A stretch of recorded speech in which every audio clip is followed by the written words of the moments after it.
boy, Ezra Klein. Ezra, it is always great to have you on the show. Hey, Alex, how are you? So, a lot of debate over the minimum wage. Before we get into whether or not it is good or bad for poor families and low-income workers, I think it's important to talk about where wages for the middle class and working poor are right now. In 2010, 93% of income gains went to the top 1%. If you look at corporate profits, those have increased as U.S. wages have declined. So in terms of whether or not this is a good time to be having a conversation like this, it would seem to be just about time. Do you agree, Ezra? I think it's always a good time to be having a conversation about how we can better share prosperity. Look, I think the economics of the minimum wage are really complicated. On the one hand, you got a lot of studies looking at what happens to employment, right? And there are a bunch of studies that find there's no effect.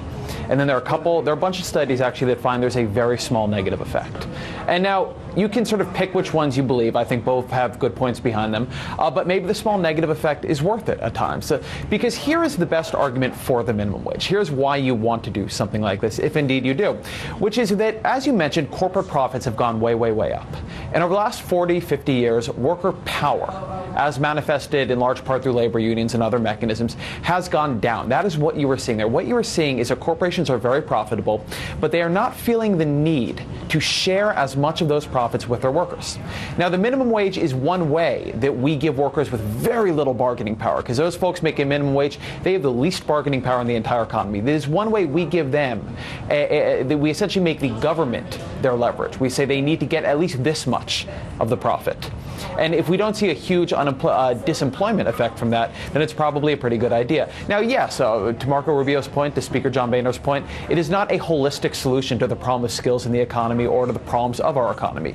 But it is one thing we can do that helps very, very low-skill workers, people at the bottom of the income ladder, get a little bit more from what are, at this moment, very, very profitable period in corporate profits. Well, and Ezra, it's not just about a little bit more because that's a good idea. It's, if you look at, 1 in 3 American families is living near poverty. The census numbers and the number of American families that are basically living on the brink of the poorhouse as we cut programs to help the poor and the needy is rather staggering when you look at, again, corporate profits. Demos did a great study a couple of months ago, and it looked at the impact of raising the minimum wage on workers. And effectively, if Walmart, for example, raised the minimum wage of their workers, more than 700,000 Americans would be lifted out of poverty. I don't hate. This is something where someone needs to be ringing the alarm bell. I guess the other thing is, and I want to bring our panel in here, Steve, when you have this conversation, there is a lot of naysaying from especially the right. There's economists that will have counter arguments as far as the efficacy of raising the minimum wage.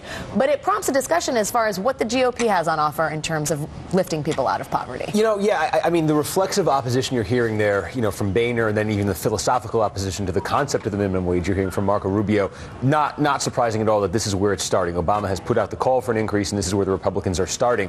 I'm just thinking back to what happened when Bill Clinton was president and you had the Gingrich Congress. And the opposition and the obstructionism from the Republican Congress, 95, 96, awfully similar to what we've had, with Obama and the Republicans. What happened was Clinton put out the call in early 1996 for a hike in the minimum wage. Republicans, starting at Gingrich, said no, it was going to kill business, it was going to kill jobs. And then what happened was, as the year progressed, they realized they were on the brink of losing the election. And Bob Dole was going to go down to the top of the ticket. They were worried that the House majority was at risk. They were worried about the Senate. And so they came around. And they did increase the minimum wage. The Gingrich Congress increased the minimum wage in 96. So I think there's an opportunity here where this could play out over months, where if the Republicans, because Democrats are already starting to frame this in terms of 2014, and if the Republicans can get put in a similar position, you might have enough objections from Republicans in potentially vulnerable House districts that, hey, put this thing on the floor. We want to vote on this thing. That might be the end game here. Like 6 months from now or something. Well, the minimum wage question is, it's something that everybody understands, right? Most people have, at one point, had a job where they got paid the minimum wage, and they remember what that was like. And in that way, it plays out very well in national polling. 73% of the country supports it. And I think it's a hard position to be on defense from. So in terms of especially, Joy, as the Republican Party is facing these calls that they only care about the top 1% of the country, that they're the party of the rich, they don't care about the poor and the working class. 2/3 of minimum wage workers are women. That's right. And minimum wage workers are also disproportionately African American and Hispanic. Not coalitions that the Republicans have done a great job of winning over recently. No, you're absolutely right. And whenever this is put to a vote in state referenda, it always, it consistently passes because people do understand it. And it's also young people as well. So the Republican Party is staring into the maw of demographic Armageddon, and they are doing things repeatedly over and over and over again to turn off young voters and minority voters and female and women. And this is just one more instance where it's hard for them to explain how this is not just another sop to corporations. There's just no way to explain the opposition to it, except they say, well, people won't hire if they have to pay the minimum wage. That is the answer. But they also believe in market forces. If you need more employees, you're going to hire them. Well, and Ezra, just on that sort of the economic piece of this, right? The argument is, they're not going to hire as many workers. The White House has pointed to Costco. I will read a quote from Costco Senior VP Jeff Long, who says, "At Costco, we know good wages are good business. We keep our overhead low while still paying a starting wage of $11 an hour. Our employees are a big reason why our sales per square foot is almost double that of our nearest competitor. Instead of minimizing wages, we know it's a lot more profitable for the long term to minimize employee turnover and maximize productivity and commitment, product value, customer service, and company reputation."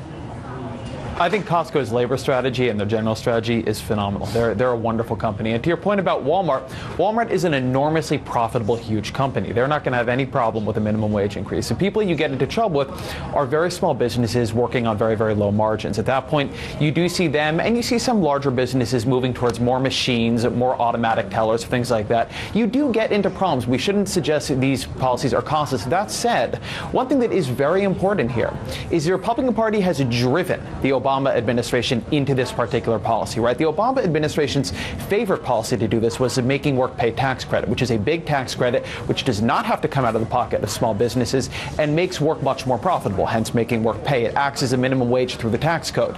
Then they moved to the payroll tax cut because Republicans wouldn't extend the Making Work Pay. Then Republicans forced the payroll tax cut off of the table. Now Republicans get the policy they liked the least of all three of them. They get the minimum wage. And as you say, it's a very, very popular policy. It is very, very hard to say no to. And if you are not going to do the kind of tax measures you need to make that work pay, then yes, the minimum wage is something you really need to do, because you do need to capture more of this money for the workers, and particularly the workers at the bottom of the income distribution.